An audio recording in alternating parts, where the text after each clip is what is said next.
ನಿನ್ನೆಯ ದಿನ ಭೂದೇವಿ ತುಂಬ ದುಃಖಿತಳಾಗಿದ್ದರು ಅಂತ ಹೇಳಿದ್ದೇನೆ. ಏಕೆ ದುಃಖಿತಳಾಗಿದ್ದಳು ಎನ್ನುವಂಥದ್ದು ಇವತ್ತು ಹೇಳ್ತೇನೆ. ತುಂಬ ಯೋಚನಾ ಮಗ್ನಳಾಗಿದ್ದಳು ಭೂದೇವಿ. ಯೋಚನೆ ಮಾಡಿ ಮಾಡಿ ಸಾಕಾಗಿ ಹೋಯಿತು ಅವಳಿಗೆ. ಆಮೇಲೆ ಥಟ್ಟನೆ ನೆನಪಾಯಿತು ಬ್ರಹ್ಮದೇವ.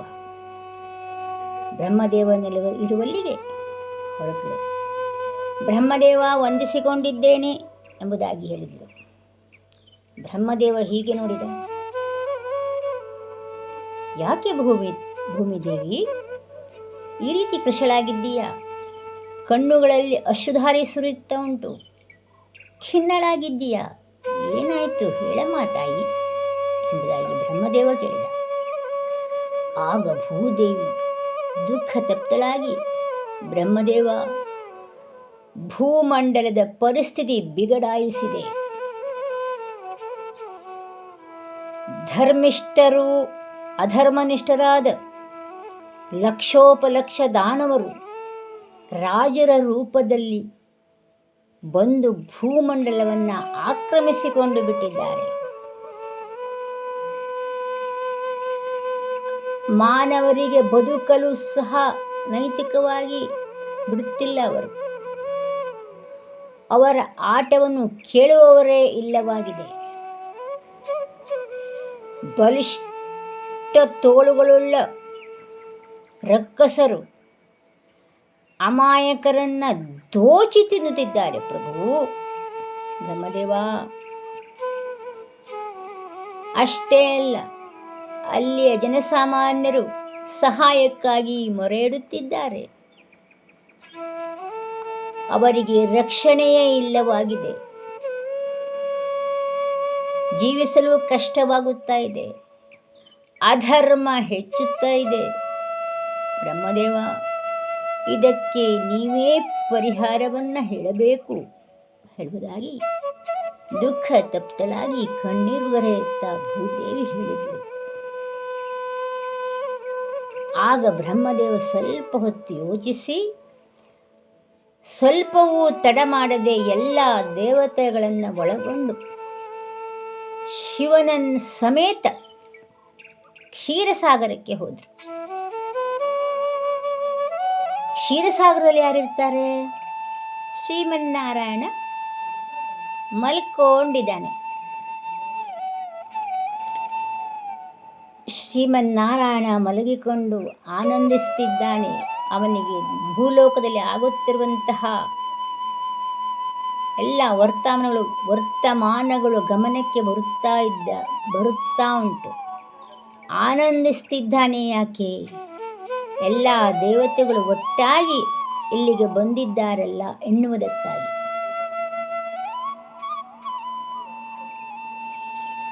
ಎಲ್ಲರೂ ಬಂದು ಶ್ರೀಮನ್ನಾರಾಯಣನನ್ನು ಸ್ತುತಿಸುತ್ತಿದ್ದಾರೆ.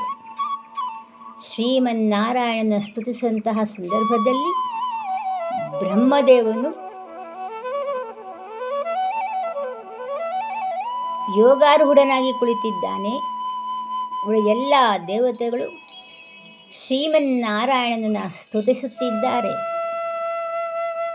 मन एक बार हरि बोल, मन बार बार हरि बोल, हरि हरि हरि बोलो, भव सिंधु पार कर लो।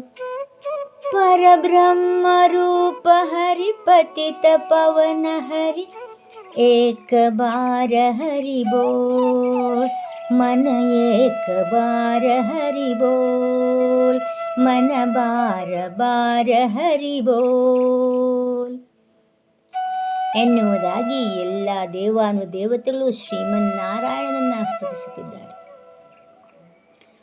ಆದರೆ ಬ್ರಹ್ಮದೇವನು ಅದೇ ಸಮಯದಲ್ಲಿ ಯೋಗಾರೂಢನಾಗಿದ್ದನಲ್ಲ, ಸುಮ್ಮನೆ ಕುಳಿತಿದ್ದಾನೆ.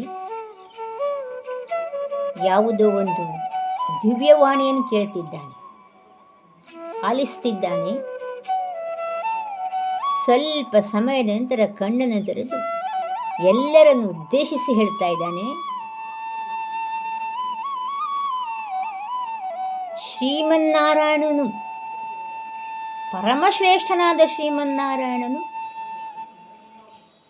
ಯದುವಂಶದ ವಸುದೇವನ ಮನೆಯಲ್ಲಿ ಪ್ರಕಟಗೊಳ್ಳುವನು.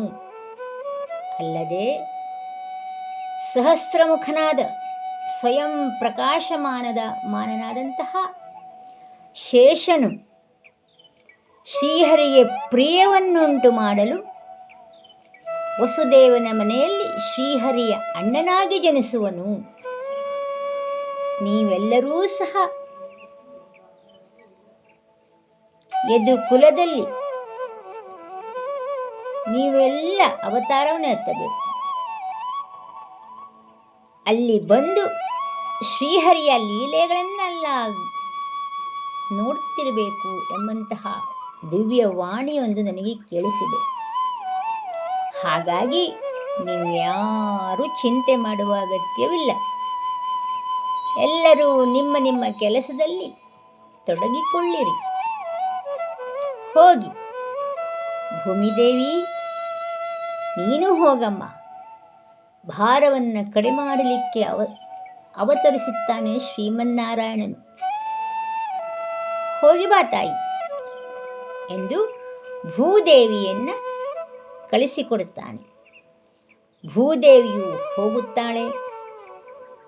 ಅಲ್ಲಿಗೆ ಹೋಗಿ ಶ್ರೀಮನ್ನಾರಾಯಣನು ಯಾವಾಗ ಪ್ರಕಟಗೊಳ್ಳುವನೋ ಎಂಬ ನಿರೀಕ್ಷೆಯಲ್ಲಿಯೇ ಕಾಲ ಕಳೆಯುತ್ತಾ ಇರ್ತಾಳೆ.